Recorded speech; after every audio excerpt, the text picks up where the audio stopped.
Hello students, आप सभी का स्वागत है जेआरएफ अड्डा चैनल पे। आज हम डिस्कस करने वाले हैं अब जो बचा हुआ टाइम है सीएसआईआर नेट का, जो काफ़ी कम समय बचा है। 16 से 28 फरवरी डेट डिसाइड की गई है, इसके बीच में आपका एग्जाम होने वाला है। 16 टू 28 फरवरी 2025 के लिए अब ऑलमोस्ट 1.5 से 2 महीने का टाइम हमारे पास में बचा हुआ है, और इस टाइम को कैसे यूटिलाइज करें। 2 मंथ्स में क्या स्ट्रैटेजी रहे जिससे कि आपका जो सिलेक्शन है वो इंश्योर हो जाए। जो जो डाउट्स बच्चों के आते हैं, लास्ट 2 मंथ्स को किस तरह यूटिलाइज करें, क्या रिवीजन करना चाहिए या नए टॉपिक्स करने चाहिए, कितने यूनिट्स कवर करें और अपनी प्रिपरेशन को कैसे इवेल्युएट करें। इन सभी टॉपिक्स को आज हम कवर करने की कोशिश करेंगे इस वीडियो में। एंड सबसे पहले देखेंगे ओल्ड स्टूडेंट जिनको ऑलमोस्ट 6 to 12 मंथ्स हो चुके हैं, अपनी प्रिपरेशन को वो 6 से 12 महीना दे चुके हैं। इन स्टूडेंट्स को सबसे पहले देखना चाहिए कि उनका जो सिलेबस है, सबसे पहले देखिए कि आपका कितना सिलेबस कवर हो चुका है।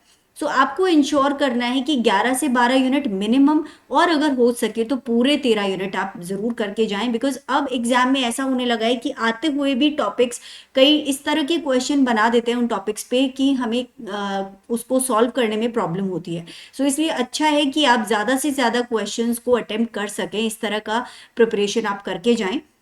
एंड नेक्स्ट है आपका वीक पॉइंट्स जो भी हैं उनके ऊपर फोकस करें। स्टूडेंट्स, कई बार ऐसा हो जाता है कि प्रिपरेशन के ड्यूरेशन में कुछ पॉइंट्स या कुछ पर्टिकुलर टॉपिक्स को आप ज़्यादा ध्यान नहीं दे पाते हो, ऑल्दो आपको थोड़ा थोड़ा वो आते हैं। तो उन पर्टिकुलर टॉपिक्स को, उन वीक पॉइंट्स के ऊपर ज़रूर वर्क करें जिनमें आपको क्वेश्चन प्रैक्टिस के अंदर कहीं ना कहीं प्रॉब्लम आ रही है।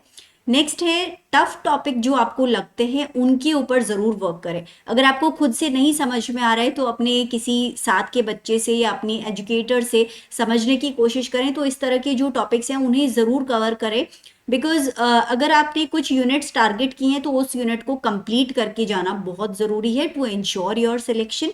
अब आ जाती है बात PYQ प्रैक्टिस की। तो आपके इस CSIR नेट के एग्जाम को क्रैक करने का जो रामबाण है वो PYQ प्रैक्टिस है। जितने ज़्यादा क्वेश्चंस आप प्रैक्टिस करेंगे, आपको एक्सपोजर मिलेगा, एक अंडरस्टैंडिंग बनेगी, कि एक माइंडसेट आपका बन जाएगा कि किस तरह के क्वेश्चंस आने वाले हैं और मुझे उनको किस तरह से अटेम्प्ट करना है। ये बहुत ज़रूरी है क्योंकि CSIR नेट का जो एग्जाम है उसके अंदर ज़्यादातर research aptitude based questions, practical approach वाले क्वेश्चंस बनाए जाते हैं, जो जनरली हम अगर एक टॉपिक प्रिपेयर करके जाएं और उस तरह की क्वेश्चन की प्रैक्टिस ना करें तो हम हो सकता है ना अटेम्प्ट कर पाएं। इस तरह की प्रॉब्लम उन बच्चों के साथ ज़रूर आती है जो प्रीवियस ईयर क्वेश्चंस की प्रैक्टिस नहीं करके जाते, टॉपिक पढ़ने के बाद भी वो आंसर नहीं कर पाते इस तरह के पढ़े हुए टॉपिक वाले क्वेश्चंस को। अब आ जाता है नए टॉपिक्स को आप टारगेट कर सकते हो 15 जनवरी तक, जो आपका टाइम है अभी से लेकर के। 15-20 दिन का जो टाइम है आपके पास, इस टाइम में आप नए टॉपिक्स को भी टारगेट कर सकते हो। अगर कोई टॉपिक जो आपको इंपॉर्टेंट लग रहा है और आपका छूट गया है अभी जब आप सिलेबस चेक करोगे, तो इन टॉपिक्स को आप 15 जनवरी तक टारगेट कर लो। लास्ट के 1 मंथ में आपको सिर्फ फोकस करना है रिविजन के ऊपर। सिंस हमारी प्रिपरेशन टोटली इस पे डिपेंड करेगी ओवरऑल कि आपने कितने अच्छे से रिवाइज किया है, जो कुछ पढ़ा है आपको कितना याद रहता है एग्जामिनेशन डे पे। ये मेन चीज सबसे ज्यादा मैटर करेगी कि आपकी जो नॉलेज है उसको आप कितना वहां लेके जाते हो और अप्लाई कर पाते हो। इसलिए जरूरी है कि फोकस करें ओनली रिविजन पे। लास्ट तक ऐसा होना चाहिए कि आपको नींदों में भी अगर आप उठ के सोचो तो एक एक मॉलिक्यूल, एक एक एंजाइम, एक एक टर्मिनोलॉजी, एक एक जीन का नाम आपको याद रहे। ओके, इसके बाद है सेक्शन ए, जो कि ज्यादातर लाइफ साइंस के स्टूडेंट्स अवॉइड करते हैं, नहीं प्रैक्टिस करते हैं, जो कि मैं गलत मानती हूँ।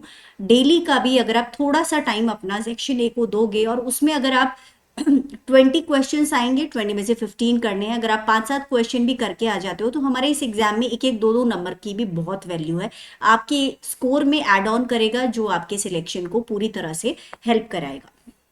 अब आ जाता है टाइम मैनेजमेंट। 3 घंटे का टाइम आपको एग्जाम में मिलने वाला है, और इस टाइम को आप किस तरह से मैनेज करोगे ये प्रैक्टिस पहले से ही करना बहुत जरूरी है, क्योंकि काफी सारे क्वेश्चंस आते हैं। जो टोटल नंबर ऑफ क्वेश्चंस हमारे पेपर में आते हैं दैट इज 145, जिसमें से सिर्फ 75 क्वेश्चंस हमें करने होते हैं। अब ये टोटली डिपेंड करता है कि आप कितनी क्विकली क्वेश्चंस को सिलेक्ट कर पाते हो जो जो आपको अच्छे से आते हैं, क्योंकि ज़्यादा क्वेश्चंस में से कम को सिलेक्ट करके उनको आंसर करना, यही मेन टास्क है और की है हमारे इस एग्जाम को क्रैक करने के पीछे। सो कई बार होता ही है कि स्टूडेंट्स कुछ स्टार्टिंग क्वेश्चन में इतना फंस के रह जाते हैं कि लास्ट पार्ट तक पहुंच ही नहीं पाते और 3 घंटे का टाइम पूरा हो जाता है। सो इसके लिए बहुत ज़रूरी है, यही वो टाइम है जब आपको ये टाइम मैनेजमेंट सीखना है। और ये आप कैसे सीख पाओगे, ज़्यादा से ज़्यादा प्रीवियस ईयर क्वेश्चन पूरा का पूरा पेपर लेके बैठिए, जो आपका प्रीवियस ईयर पेपर है जो आपने अभी तक सॉल्व नहीं किया है एक भी बार, और उस पेपर को 3 घंटे का टाइम सेट करके और सॉल्व करने की कोशिश कीजिए, बिल्कुल उसी तरह से जैसा आप फाइनल एग्जाम में करने वाले हो। तो इससे आपका काफ़ी हद तक टाइम मैनेजमेंट आपको करना आ जाएगा, 3 घंटे में आप पेपर को सॉल्व कर पाओगे। सबसे इम्पॉर्टेंट चीज़, जो भी डिस्ट्रैक्शंस हैं आपकी लाइफ में, जनरली मोबाइल फ़ोन सबसे बड़ा डिस्ट्रैक्शन है आजकल हर किसी के लिए। तो अगर आपका एक टारगेट है जिसे आप अचीव करना चाहते हो, तो इतना गिव अप आपको करना बहुत ज़रूरी है। तो अपने मोबाइल फ़ोन को साइलेंट मोड में करके या एरोप्लेन मोड में करके अलमारी में रख दीजिए। जितनी देर आप पढ़ने के लिए बैठ रहे हो और फोकस कीजिए सिर्फ स्टडीज़ पे, डिस्ट्रैक्शन को दूर रख के पढ़ना ही सबसे ज़्यादा सही तरीका है आपके टाइम को फुली यूटिलाइज करने का। अब बात करते हैं हम उन स्टूडेंट्स की जो कि नए स्टूडेंट हैं, जिन्होंने या तो अभी एमएससी जस्ट कंप्लीट किया है, अपनी प्रिपरेशन अभी चालू की है, या एमएससी ऑन गोइंग स्टूडेंट्स है। सो इस तरह के स्टूडेंट्स के लिए क्या स्ट्रैटेजी रहनी चाहिए? So as many as units you can उनको कवर कीजिए। आउट ऑफ 13 यूनिट्स अगर आप 9 या 10 यूनिट्स भी अच्छे से कवर करके चले जाते हैं तो भी आपके चांसेस बनते हैं। नेक्स्ट है, इंपॉर्टेंट टॉपिक्स पे ज़्यादा फोकस कीजिए, कोशिश कीजिए सभी 13 यूनिट के अगर इंपॉर्टेंट टॉपिक्स आप करके जा सकें, जिनका वेटेज एग्जाम में ज़्यादा रहता है, तो वो आप करके ज़रूर जाएं। अब ये इंपॉर्टेंट टॉपिक्स कहाँ से पता लगेंगे? सो इसी चैनल पे मैंने एक वीडियो बना रखा है जिसमें इंपॉर्टेंट टॉपिक्स हैं सभी 13 यूनिट्स के, तो उस वीडियो को आप देख सकते हैं, आपकी हेल्प हो जाएगी इससे काफ़ी। अब बात आती है PYQ प्रैक्टिस। सो चाहे वो ओल्ड स्टूडेंट है चाहे न्यू स्टूडेंट है, PYQ प्रैक्टिस के बिना इस एग्जाम को क्रैक कर पाना बहुत इम्पॉसिबल है, राइट? सो सभी को प्रीवियस ईयर क्वेश्चन की, चाहे आप टॉपिक वाइज प्रैक्टिस कर रहे हैं या आप अपनी प्रिपरेशन को ऑलमोस्ट कंप्लीट करके और काफ़ी हद तक कुछ यूनिट्स को प्रिपेयर करके, ओवरऑल जो पूरा का पूरा पेपर है जिसमें मिक्स्ड क्वेश्चंस होते हैं, उनको आप सॉल्व करें।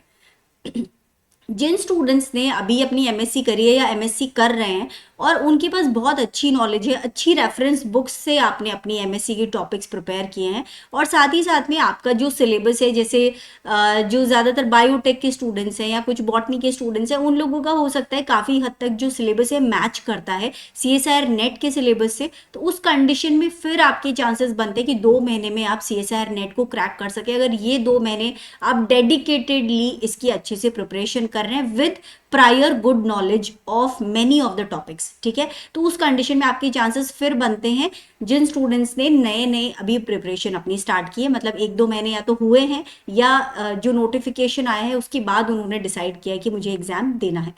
वो स्टूडेंट्स जिनकी अच्छी नॉलेज नहीं है, एवरेज नॉलेज है, या जिनका एमएससी का जो सिलेबस है वो CSIR नेट के सिलेबस से मैच भी नहीं करता, उन लोगों के लिए 2 महीने का टाइम बहुत कम है। तो आप ये एक अटेम्प्ट ज़रूर ले सकते हैं, जिससे आपको आइडिया होगा कि किस तरह का पेपर बनता है, और जितने टॉपिक्स हो सके ज़्यादा से ज़्यादा आप कवर करके एग्ज़ाम देने के लिए ज़रूर जाएं, ताकि आपको एक आइडिया हो जाएगा और थोड़ा सा आपको मोटिवेशन भी फील होगा कि आने वाले एग्ज़ाम में इस तरह से मुझे प्रिपरेशन करनी है। आपके अपना माइंड ही एक स्ट्रैटेजी बना लेता है कि मुझे किस तरह की प्रिपरेशन करनी है, वो चीज़ आपको समझ में आ जाती है कोई एग्ज़ाम देने के बाद में। सो इन स्टूडेंट्स को भी एग्ज़ाम ज़रूर दे के आना चाहिए। सो ये बात हो गई प्रिपरेशन स्ट्रैटेजी की। सबसे इंपॉर्टेंट है स्टूडेंट्स टोटली डेडिकेट होकर के ये 2 महीना या बचा हुआ जो समय है आप अपने एग्जाम में झोंक दीजिए, जिसमें बिल्कुल भी आप डिस्ट्रैक्ट नहीं हो सकते हो। मोबाइल फ़ोन, सोशल मीडिया, आपके फ्रेंड्स, ये सब से बिल्कुल दूर हो जाना है, तभी आप अपना ये जो एग्ज़ाम है इसको क्रैक कर पाओगे। बिकॉज काफ़ी डिफ़िकल्ट एग्ज़ाम है, बहुत कंपटीशन है और लेवल जो एग्ज़ाम का है वो बढ़ता जा रहा है दिनों दिन। सो ऐसा नहीं है कि स्टूडेंट्स क्वालिफाई करते नहीं हैं, बट उनका जो डेडिकेशन है वो फुल होता है इस एग्ज़ाम के लिए। सो फुली डेडिकेट होकर के और अपनी हेल्थ का ध्यान रखते हुए इस एग्ज़ाम की प्रिपरेशन करें, ताकि आपका जो मेहनत है वो रंग ला सके। सो स्टूडेंट्स, ये बात हो गई 2 महीने की स्ट्रैटेजी। इसके साथ में अगर आप लोग CSIR नेट दिसंबर 2024 2024 या फरवरी 2025, आप कुछ भी कह लीजिए, इसकी एक सीरियस प्रिपरेशन कर रहे हैं तो लाइफ साइंसेज और केमिकल साइंसेज के लिए टेस्ट सीरीज अवेलेबल है JRF अड्डा की एप्लीकेशन में, जिसपे आपको 10 प्रैक्टिस टेस्ट मिल जाएंगे at an offer price of 699। So ये आप ज़रूर ले सकते हैं फॉर योर क्वेश्चन प्रैक्टिस, और साथ में इवैल्यूएशन, सेल्फ इवैल्यूएशन हो जाएगा कि आपका लेवल क्या है अभी, और साथ ही साथ आपका जो टाइम मैनेजमेंट है वो आपको समझ आ जाएगा। सो स्टूडेंट्स, इसके अलावा इसी चैनल पे काफ़ी सारे मल्टीपल चॉइस क्वेश्चंस और उनसे रिलेटेड कॉन्सेप्ट्स मैं आपको लाइव क्लासेस में करवाती हूँ, जो हर ऑल्टरनेट डे हम लोग इवनिंग 7 o'clock लेते हैं इसी चैनल पे। सो इन क्लासेस को भी आप ज्वाइन कर सकते हैं लाइव, और मेरे साथ में इन क्वेश्चंस की प्रैक्टिस कर सकते हैं। सो स्टूडेंट्स, अगर वीडियो पसंद आया हो, यूजफुल लगा हो, तो ज़रूर लाइक कीजिएगा, चैनल को सब्सक्राइब कीजिएगा, अपने फ्रेंड्स के साथ वीडियो ज़रूर शेयर कीजिएगा।